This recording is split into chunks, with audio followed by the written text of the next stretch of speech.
there are some dreams shut up in you. Like fire, you're going to feel your destiny calling out. May not have happened the first time. The loan didn't go through. You didn't get chosen for the part. The medical report wasn't good. That's okay. It's still in you. This is your time. This is your moment. Shake off the doubt. Shake off the negativity. You're at the right place. You're at the right time. Now all you've got to do is get in the right frame of mind. Lord, I believe this is my year to get healthy and whole. This is my year to meet the people of my dreams. This is my year to go further in my career, to step into a new level of my destiny. This is my year to accomplish dreams, to break free from this depression. This is my year to meet the right people. This is my year to get healthy and whole. This is your year to see double. This is your year for vindication, for restoration, for new beginnings. Now get your mind going in the right direction. This will be a transformative year. New year, new me. Transformative thinking. God is about to transform your thinking, your mindset, your approach to life. The Lord said that there's more inside of you than what you have perceived. There are gifts in you that you have not tapped into yet. This is your year of transformation, rethinking, removing, retooling, new friends, new environment. I'm tired of doing what I used to do. If I always do what I've always done, I'll always be where I've always been. I'm going to throw it behind me. Truth of the matter is, everybody in here is going through a change. We are all in the process of transforming to a higher, better expression of myself. Don't let the habits of my past stop me from this metamorphosis. Things that used to worry me, not gonna do me like that. Things that used to get on my nerves, people I had to respond to in anger, not gonna do me like that. I'm focusing on what's in front of me. What separates us is transformation, the desire to evolve, the passion to get up off the ground and stop eating dirt. Your perception has everything to do with how this year is going to work. It is not what you perceive about me. It's what I perceive about me.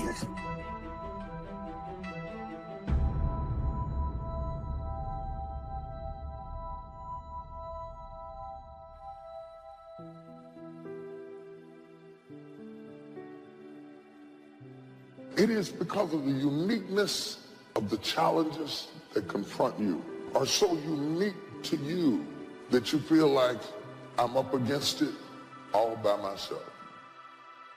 There are moments in our lives that we feel completely alone. We feel as though no one knows what we're going through. If you don't know exactly what you want, or you let yourself get beyond that into something general, you're not going to achieve it. Clarity is power. You got to know the specific result you're after. What do you want? Why you're doing it. Most people will resist change. Most people will fight change as if change would be worse than what they're experiencing. Most people will not challenge the unknown. They won't just step out there. We go through the actions of commitment, but we're not really committed. We're not really connected. We're not really joined because we have no understanding of our responsibility to any relationship. Wonder what would have happened in school if you'd been committed. Wonder what would have happened in your marriage if you'd have really thrown your whole self. You've always been casual. See, a lot of people won't try anything different in life because they don't want to get hurt. Pain is everywhere. But most people spend their life not wanting to deal with the pain of rejection, the pain of being disappointed, the pain of being criticized, the pain. That's called life. But guess what? There's no gain without pain. Even if you were 40 or 50 or 60 or 70, doesn't matter. You're in the game now, and that's what counts. And all those quote-unquote wasted years, they weren't wasted because you learned.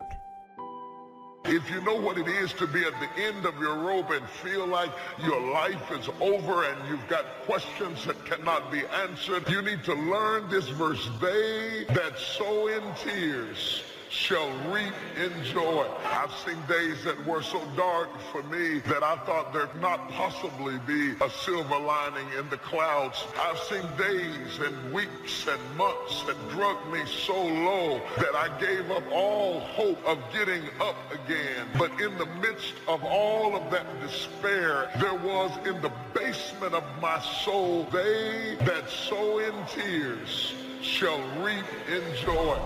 So you got to get yourself past that. The way to get past that is have enough reasons. Reasons come first, answers come second. Task intelligent, you got to know why you want it, have enough drive to make it happen, enough juice to make it happen. If you don't have enough reasons, you will not make it happen. What is going to get you to actually fall through? Because the first plan's not going to work and the second plan's going to work, so you better have enough plans. If the first two don't work, you still got something else. Otherwise, you're going to be having excuses why it didn't work. What do you do when something is missing out of your life and the things that replaced it do not compensate for what you lost? What do you do when you tried and failed and you want to quit? Because trying again means hurting again, means risking again, means believing again, means hoping again. You will be wounded many times in your life. You'll make mistakes. But I have learned that failure is really God's way of saying, excuse me, you're moving in the wrong direction. Other than death, all failure is psychological. Does not mean that you won't lose some battles, because you will. But it does mean that as long as you don't surrender, as long as you don't give up, then you haven't failed. If you get beat, unless you're dead, you are not defeated, and you have not failed. What you've done is you've learned. So get up and go get after it. You just don't know what the next moment will bring. You have comeback power. When something happens to you, don't buy into what has happened to you. Buy into, I'm getting up out of here. I'm going to change this situation. This is no time to do something stupid, like hurt yourself. No. Don't lose your dream. That's long-range goals. Because if you set up something short-range, go for it. Get it. Latch onto it. Work hard. Accomplish it. That starts building.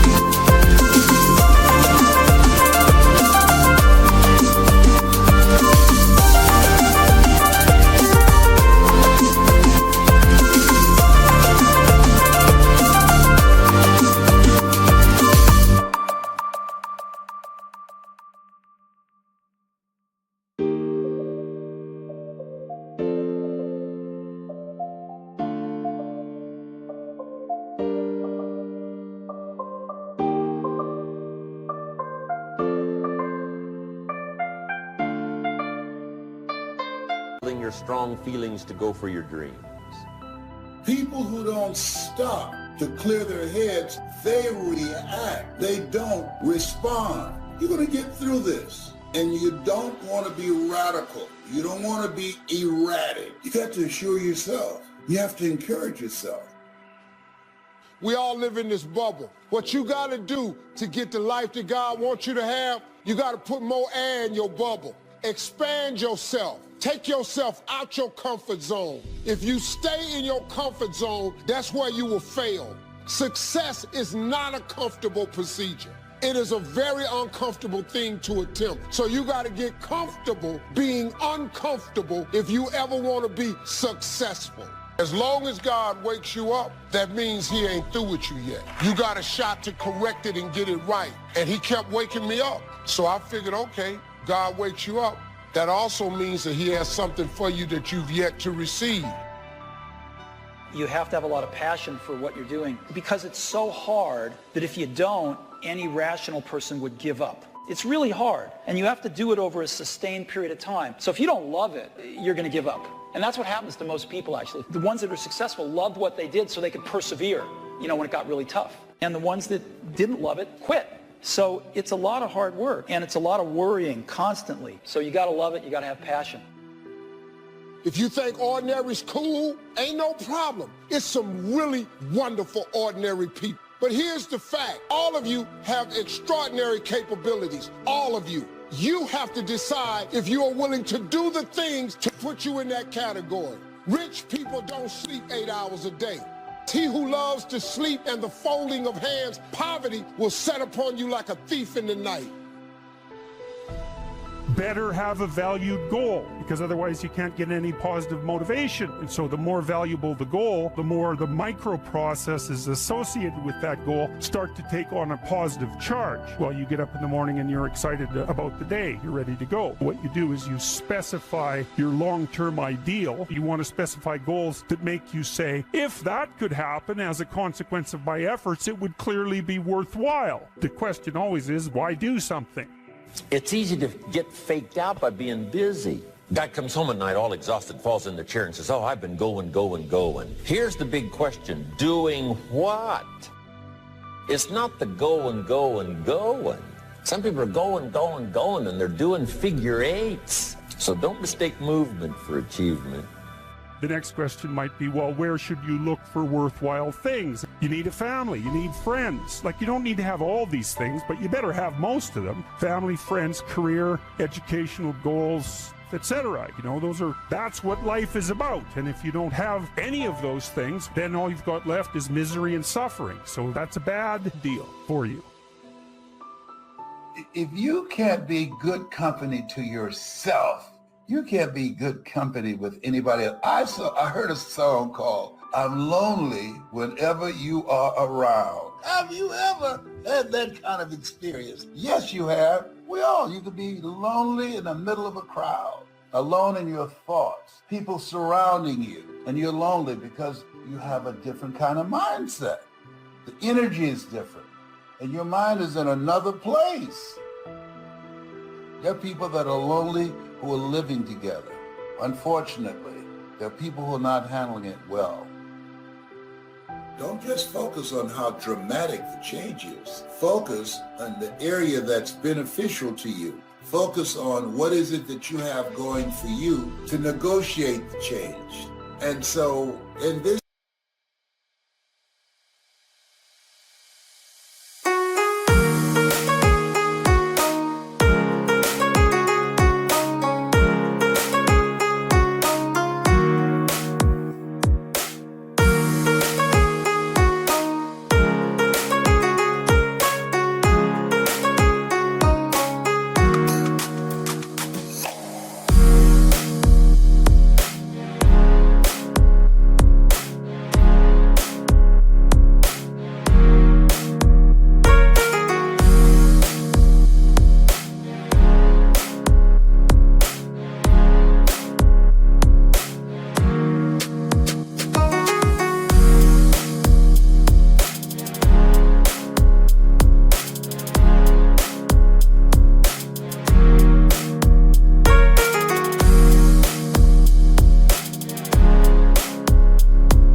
everybody would recognize that dramatic change has taken place, and many people are stressed out, many people are frightened, many people are confused and don't have a clue on what to do and feel overwhelmed.